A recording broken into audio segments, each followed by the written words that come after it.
할렐루야 샬롬하고 우리 인사합니다. 할렐루야 샬롬 샬롬 샬롬 샬롬 샬롬.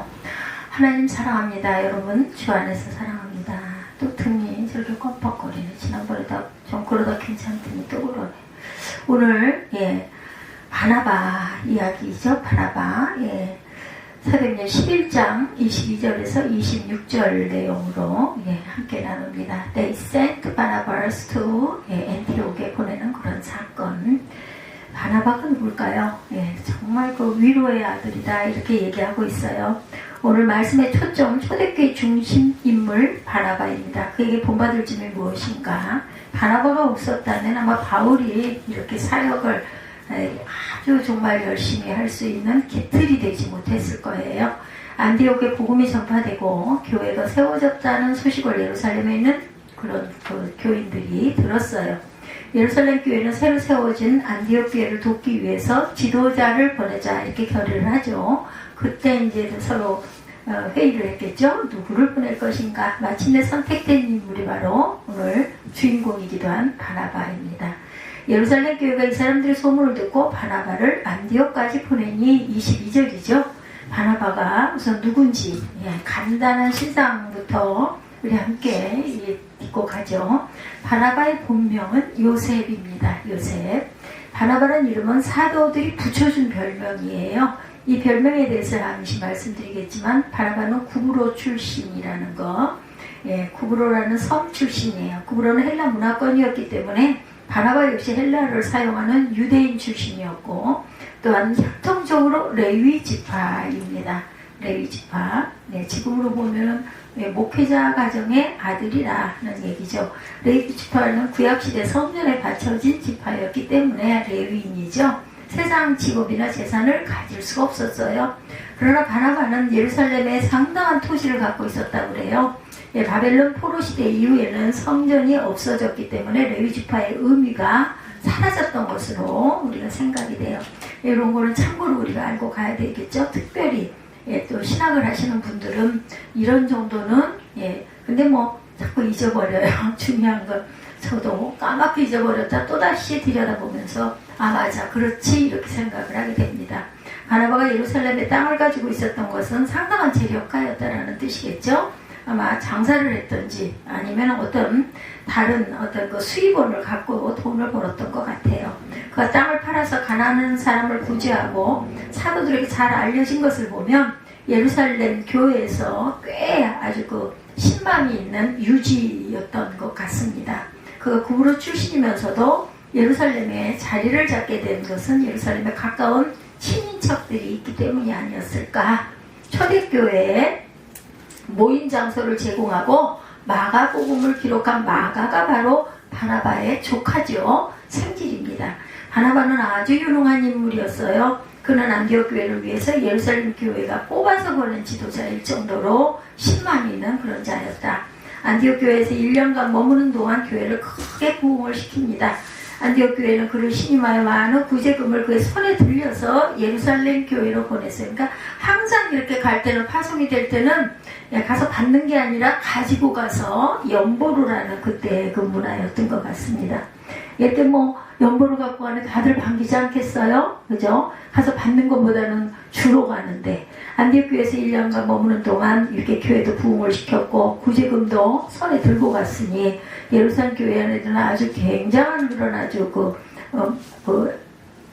축하를 받는 입장이다 보니까는 이분이 얼마나 귀한 손님이기도 했겠습니까? 바나바는 사도 바울과 함께 안디옥 교회가 파송한 최초의 선교사라고 기억을 하시면 됩니다. 이런 바나바에 대해서 사도행전을 기록한 누가는 두 가지 평가를 내립니다. 첫째는 착한 사람이다 라고 하죠. 둘째는 성령과 믿음이 충만한 사람. 그러니까 성령과 믿음이 충만한 착한 사람이다. 이게 답일 것입니다.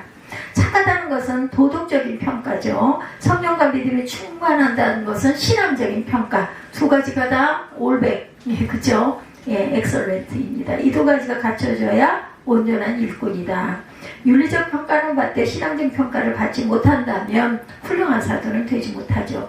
그러면 누가는 무엇을 보고 바나바에 대해서 이런 평가를 내렸는지 함께 살펴보도록 합니다.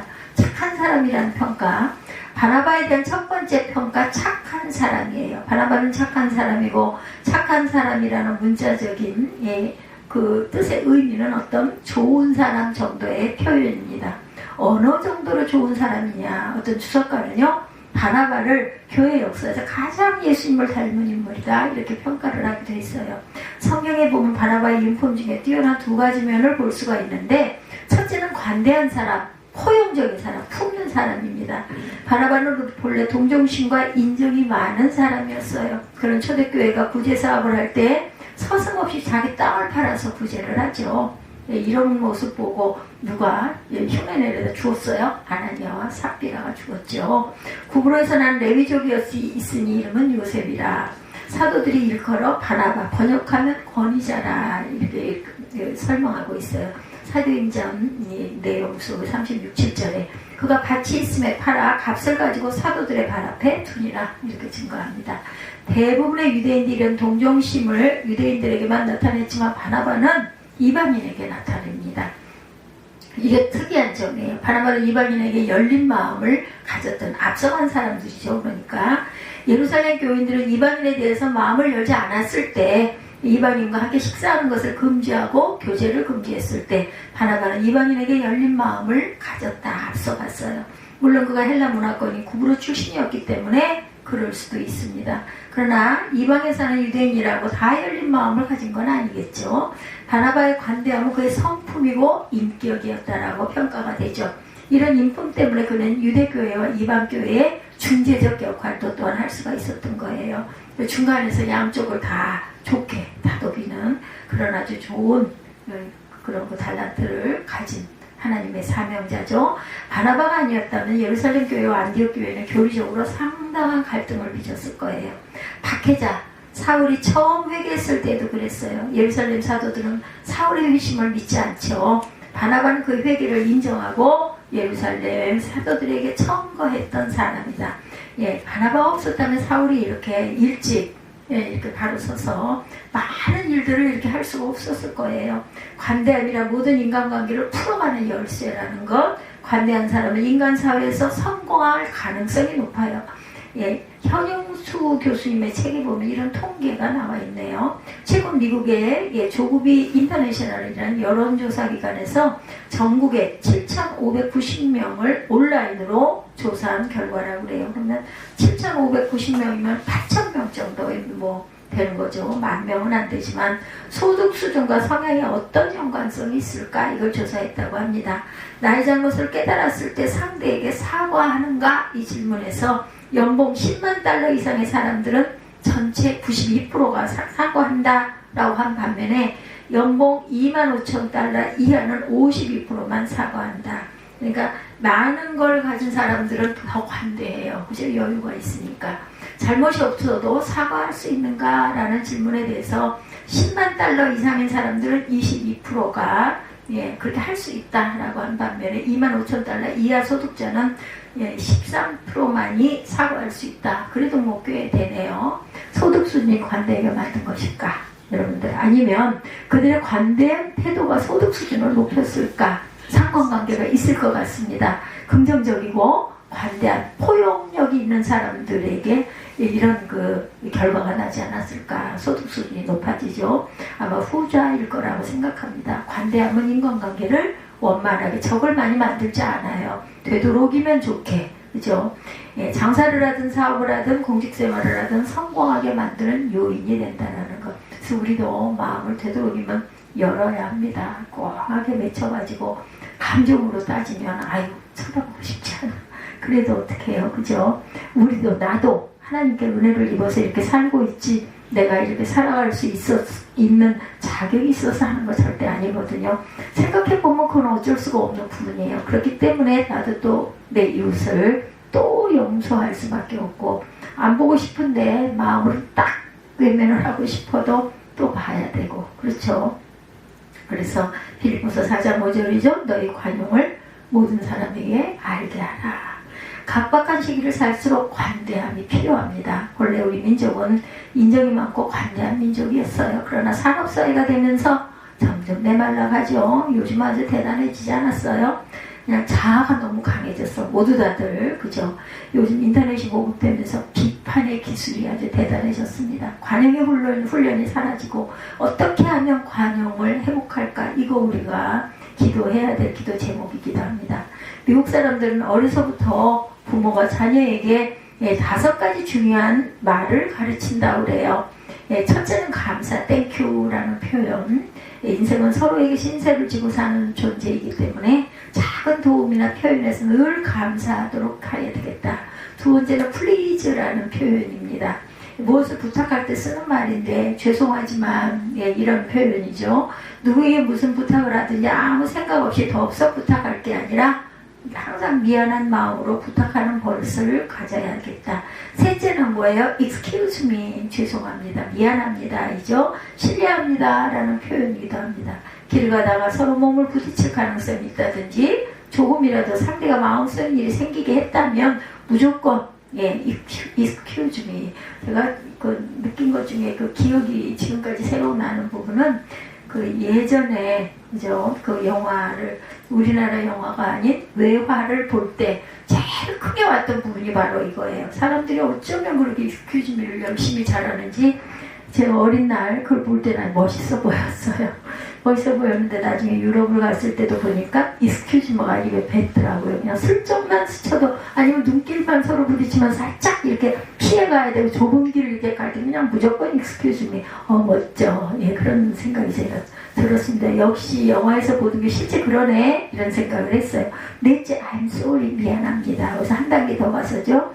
5번째는 you are welcome. 저도 이 you are welcome은요 아주 조그만 소리로 자신 없이 했던 기억이 납니다. 상대방이 excuse me 그쪽에 사시는 그 외국인들이 이렇게 하면요 저도 you are welcome 했었던 기억이 납니다. 자, 좀 더 관대한 자세로 23년 사셨는지 여러분들 어떠셨습니까? 1년이 이제 끝나가는 세모이죠. 24년에도 항상 우리가 excuse me, you are welcome 이럴 수 있는 저와 여러분들이 되시기 바랍니다. 이렇게 했을 때 하나님께서도 또한 우리에게 you are welcome, 괜찮아 위로해 주시지 않겠어요? 둘째는 위로의 사람, 격려의 사람 바나바입니다. 바나바라는 이름은 히브리어로 선지자의 아들이라는 뜻을 갖고 있어요. 선지자의 직무 중에 하나는 백성을 위로하고 격려하는 일이기 때문에 바울은 신약교회 안에서 선지자의 직무를 이렇게 규정합니다. 그러나 예언하는 자는 사람에게 말하여 덕을 세우며 권면하며 위로할 것이요. 고린도전서 14장 3절입니다. 사도들이 바나바라는 이름을 붙여준 것은 그가 모든 사람에게 위로자가 되고 격려자가 되었기 때문이다. 사도행전을 기록한 누가 역시 바나바를 선지자로 간주를 합니다. 사도행전 13장 1절 본문에 그렇게 소개되어 있어요. 바나바는 안디옥 교회에 도착하여 교인들을 위로 격려하는 일로 사역을 시작합니다. 뭐라 그래요? 23절에 보니까 저가 이르러 하나님의 은혜를 보고 기뻐하여 모든 사람에게 굳은 마음으로 주께 붙어 있으라 권하니, 권했다라는 거예요. 격려합니다. 권하다라는 말은 파라칼레브입니다. 파라칼레브인데 가까이 부르다, 위로하다, 격려하다라는 뜻을 갖고 있어요. 바나바는 안디옥 교회에 하나님의 은혜가 임한 것을 보고 기뻤어요. 기쁨은 어디서 와요? 은혜에서 옵니다. 우리가 기뻐하는 것은 헬라어로 은혜라는 말과 기뻐하다라는 말은 같은 어원으로 시작을 해요. 바나바는 성도들이 받은 은혜를 내게 임한 은혜로 알고 함께 기뻐했다라는 거죠. 그리고 그 은혜를 떠나지 말고 굳은 마음으로 주께 붙어 있으라. 굳은 마음이라는 건 딱딱한 마음이 아니라 담대하게 강하게 딱 붙어 있으라 이런 뜻이겠죠. 오늘 내 인품은 과연 어떤가? 나는 어떤가? 주변 사람들이 어떤 사람으로 알려졌는가? 깐깐한 사람, 비판 잘하는 사람, 똑똑하고 유능한 사람, 유식한 사람으로 알려진 것은 아닌가? 참 보면 이게 똑똑하고 유능할수록, 유식할수록 그죠? 깐깐하고 비판 잘하는 사람이 되지 말고 부드러운 사람, 포용하는 사람이 돼야 하는데 대개는 보면은 똑똑하고 유능한 사람들이 좀 까칠하다라는 소리를 듣게 되죠. 이러면 안 되는데 깐깐한 사람이 되면 안 되죠. 어떤 유능성도 예수 믿는 사람으로 착한 사람만 못하다는 거 바나바처럼 저와 여러분 되시기 바랍니다. 다른 사람들이 볼 때 관용의 사람, 위로의 사람이 되어야 되겠죠. 성령과 믿음이 충만한 사람. 바나바에 대한 두 번째 평가는 성령과 믿음이 충만한 사람이었어요. 성령과 믿음이 충만한 자 24절이죠. 성령 충만이란 말과 믿음 충만이란 말은 결국 같은 뜻을 갖고 있어요. 성령 충만하면 믿음 충만하고 믿음 충만하면 성령이 충만합니다. 이 꼴관계 맞죠? 그러면 성령 충만, 믿음 충만은 무엇을 판단할 수 있을까? 무엇으로?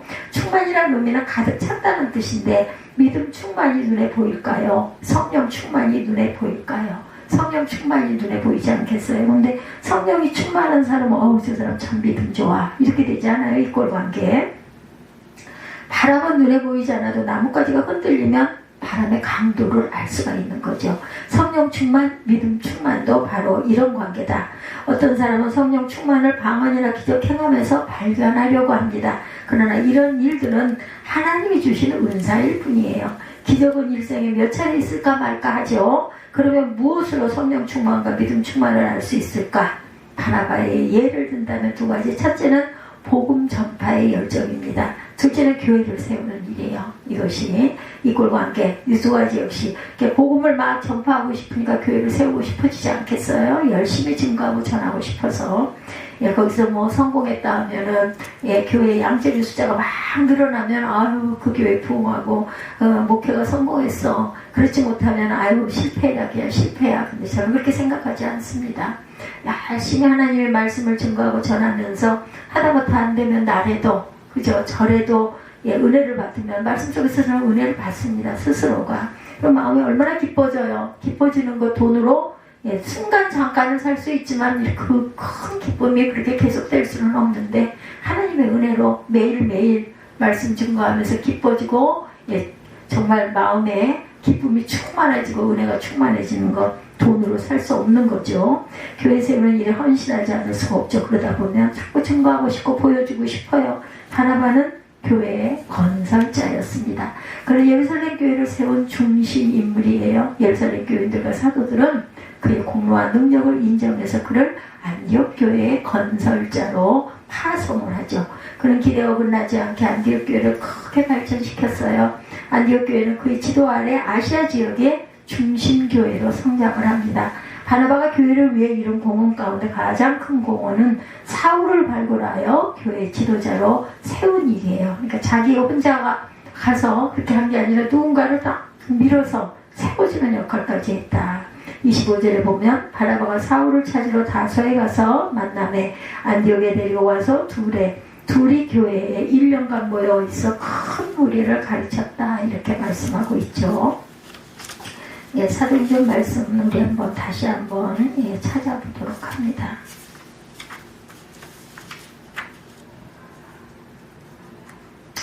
(11장) 22절에서 26절이죠. 사도행전 11장 26절에서 22절에서 26절. 22절 예루살렘 교회가 이 사람들의 소문을 듣고 바나바를 안디옥에 보내니 그가 이르러 하나님의 은혜를 보고 기뻐하여 모든 사람에게 굳건한 마음으로 주와 함께 머물러 있으라 권하니 바나바는 착한 사람이요 성령과 믿음이 충만한 사람이라 이에 큰 무리가 주께 도하여지더라. 바나바가 사울을 찾으러 다소에 가서 만남에 안디옥에 데리고 와서 둘이 교회에 1년간 모여있어 큰 무리를 가르쳤고 제자들이 안디옥에서 비로소 그리스도인의 일컬음을 받게 되었더라. 그래서 이렇게 항상 함께 모여서 시너지를 낼 수 있는 거 이거 보통 능력이 아니에요. 이런 은사를 주신 거는요 본인에게 너 잘났다 주신 게 아니라 그렇게 크게 일으켜라. 바람을 일으키듯이 그렇게 일으켜서 하나님의 은혜의 해를 증거하고 전파하라고 주신 능력이라는 것, 주신 은사라는 것 절대 잊지 마시기 바랍니다. 바나바가 사울을 찾으러 다소에 가서 만남에 안디옥에 데리고 와 둘이 교회에 1년간 모여서 큰 무리를 가르쳤고 25절 바나바는 안디옥 교회가 부흥하는 모습을 보면서 좋은 지도자의 필요성을 깨달은 거예요. 누구를 장차 이 교회의 지도자로 세울 것인가? 베드로도 12사도들도 이 일에 적합하지가 않아요. 그들은 유대인의 그 편향된 사람들이었기 때문에 아니에요. 12사도 속에 베드로도 12사도들도 그때 바나바가 떠오른 인물이 바로 사울이었던 거죠. 사울이 그 사도 바울이 된 것은 바나바의 큰 도움입니다. 바나바는 고향에 묻혀있던 사울을 고향집에 가서 데려오죠. 그런 사울을 찾기 위해 상당한 수고를 했어요. 찾으러 오라는 말은요, 샅샅이 찾는다, seek라는 뜻인데 주로 숨은 사람을 찾아낼 때 쓰는 표현이라고 합니다. 당시 사울의 형편은 상당히 어려웠어요. 예루살렘 사도들이나 교인들에게 환영받지도 못하고 고향 다스에 돌아가 묻혀 있었습니다. 고향에서는 어땠을까? 가만히 있지 않고 여전히 복음을 전하니 미움을 얼마나 받았겠습니까? 부모 형제에게 이웃에게 예수를 증거하고 전하죠. 그런 사람도 있잖아요. 미친 사람들처럼. 예전에 그죠? 넷째 아버지 그러시지 않았어요? 아직 사람만 보면은 저기서 보이면은 이렇게 길을 돌아. 왜냐면 붙들려서 아이고 자네 잘 있었는가 한마디 했다가는 이제 그날 날 새는 거니까. 그러니까 그냥 그 사람이 싫다기보다는 아이고 난 이거 감당 못해요. 도망을 가는 거죠. 결과는 좋지 않았죠. 빌립보서와 고린도에서 그 일면을 엿볼 수 있는 언급이 있습니다. 빌립보서 3장 5절에서 9절 내용이죠. 내가 8일 만에 할례를 받고 이스라엘의 족속이요 베냐민의 지파요 히브리인 중에 히브리인이요 율법으로는 바리새인이요 열심으로는 교회를 핍박하고 율법의 의로는 흠이 없는 자로다. 그러나 무엇이든지 내게 유익하는 것을 내가 그리스도를 위하여 다 해로 여길 뿐더러 또한 모든 것을 해로 여김은 내 주 그리스도 예수를 아는 지식에 가장 고상함을 인함이라. 내가 그를 위하여 모든 것을 잃어버리고 배설물로 여김은 그리스도를 얻고 그 안에서 발견대로 함이니 하고 빌립보서 3장 5절에서 9절 내용에 증거하고 있죠. 자랑스럽던 가문이 이제는 해볼 뿐이고 배설물처럼 버릴 수밖에 없는 처지가 됐어요. 빌립보서에 기록된 그의 고통과 수고의 고백 속에 고향에서 당한 일도 일부 포함이 됩니다. 보면은 뭐라고 그래? 고린도후서 11장 23절에 저희가 그리스도의 일꾼이냐 정신없는 말을 하거냐 나도 더욱 그러하도다. 내가 수고를 넘치도록 하고 옥에 갇히기도 더 많이 하고 매도 수없이 맞고 여러 번 죽을 뻔했다. 이렇게 고백을 하죠. 이 당시에 사울을 지탱시킨 것은 성령의 은혜였다라는 것. 저도 신학교 다닐 때 무슨 힘으로 그렇게 뛰어다녔는지 지금도 생각해보면 정상은 아니었다. 근데 그렇게 해야 하나님의 나라를 증거하고 갈 수가 있겠죠. 그런데도 제가 오늘 이 모습인 거 여러분들 잊지 마시기 바랍니다. 그렇게 은혜가 충만하고 그렇게 기도를 열심히 하고 했는데도 결국은 이렇게 되어 있어요. 내가 그리스도 안에 있는 한 사람을 아노니 14년 전에 그가 셋째 하늘에 이끌려간 자다. 그가 몸 안에 있었는지 몸 밖에 있었는지 나는 모르거니와 하나님은 아시느니라. 고린도후서 12장 2절이죠. 제가 오죽이나 답답하면 가끔가다 하나님은 아시오 소리를 하죠. 사울은 일찍부터 주님의 부르심과 소명을 알고 있었어요. 사도행전 22장 21절에 보면요. 나더러 또 이르시되 떠나가라 내가 너를 멀리 이방인에게 보내리라 하셨느니라.